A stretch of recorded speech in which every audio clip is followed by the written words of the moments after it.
We're about halfway through the USA Science and Engineering Festival here at the Walter E. Washington Convention Center. And today has been an amazing day. And I'm sitting next to one of my friends and colleagues, Steve Spangler, America's...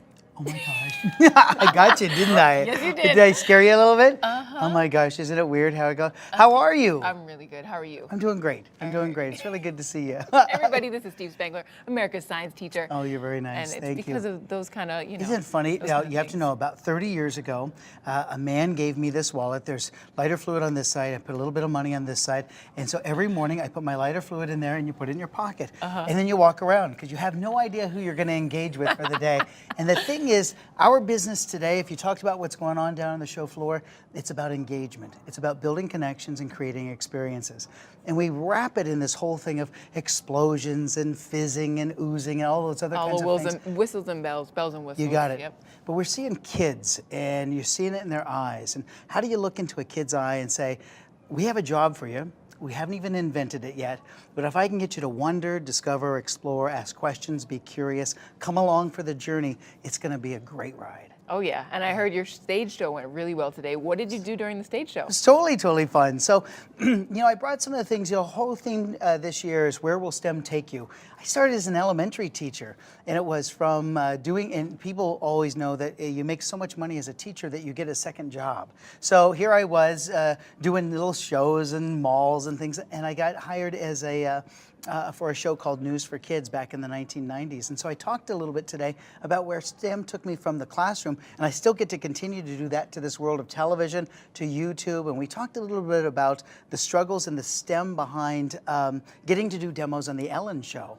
And the struggle is that you've got all these safety people around, and so they're like, big ball of fire, but you can't use gasoline, explosion, but you can't have explosive devices. So we've had to come up with the most creative ways to make big clouds, and make a lot of noise, and ultimately we're just trying to get someone's attention going, what is this all about? I remember in 2016 you had your example of Bernoulli's principle, and you had those big wind blowers, and you put toilet paper at the end, and the whole audience was covered in toilet paper. Oh my gosh. It was hilarious. Well, we had to use some toilet paper at the beginning this time for sure. And a couple big balls of fire because, they always want fire, but they don't want anything that comes back in. So we're using the special powder called lycopodium.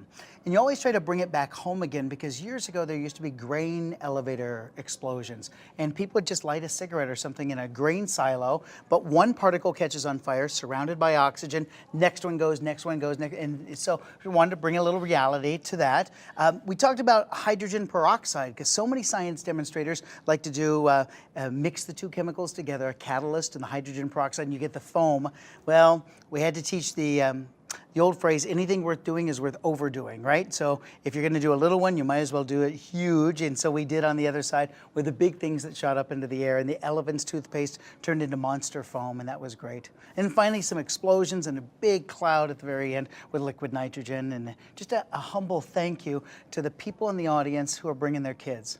Because we always talk about planting the seed, and you have to look at the parents and you have to look at the teachers and say, thanks for watering the flower. Because that's exactly what they do. We can't just let it sprout and then not nurture it along the way, because they're young right now. Right. We've got to keep them going. Keep them going, keep that curiosity going, and just build on that. And so, speaking of curiosity, when did you become curious about science and this became a passion for you? I started when I was 5 years old. I grew up in a family. Dad was a scientist, a chemist by degree. My dad was also a professional magician. Really? So I grew up in a family of professional magicians. My dad invented the blood as a chemist, the blood that they used in Paramount Pictures and Universal Studios in the 60s and 70s. Whoa. So I was a child of the 70s, and so my mom had these blenders in the basement, I'm serious, and she made this secret blood, and she sent it out to all the studios. And so as a family, we went to watch Jaws, because that was our blood. Get out of here. It came from, and then 3M took it over, so they started producing that same blood. And so my dad ran a magic school, and magicians from all over the country would come. There was this young guy who was 22 at the time. His name, let me see if I remember, David Copperfield. And David came to the house looking for help because he was going to do his first special on ABC. Wow. And, so and you I were get there to witness that. Yeah, but I was a young kid, and I was just sitting there watching. Magicians are amazing, and I think we as science people can kind of learn from them because they always start with the impossible and then work backwards.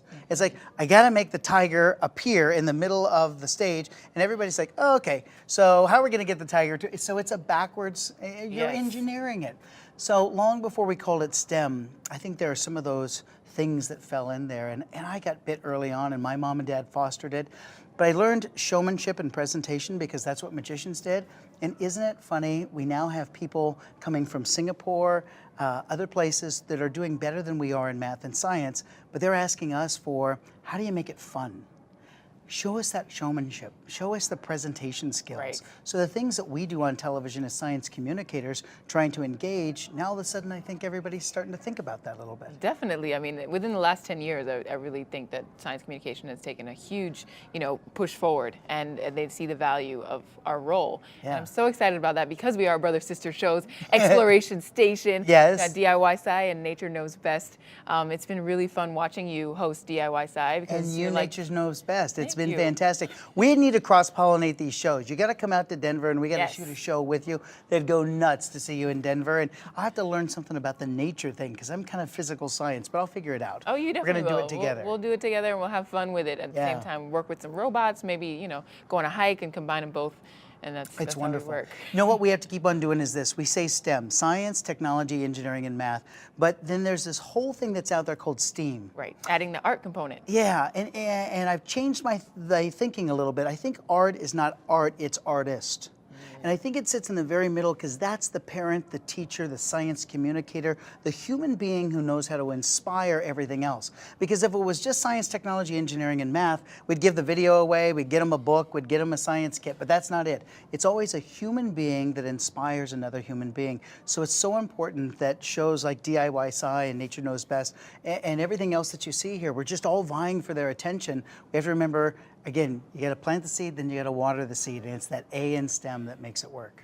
Absolutely. I think it's the thread, right? Think of it like a tapestry. You've got the thread. It's pulling it all together in It one is. place. Yeah. And it's beautiful to see all of it in action here at the USA Science and Engineering Festival. Were there any expo booths that you maybe checked out today that you thought were really exciting? I get to go tomorrow because I came in just today, Oh and my so goodness. tomorrow I all will day. spend the entire time. And Higginsworth from DIY Sci is here, and Carly, one of our producers, and we get to just walk and be a kid and explore. And that's the greatest thing ever, is to get to just be on that side of it.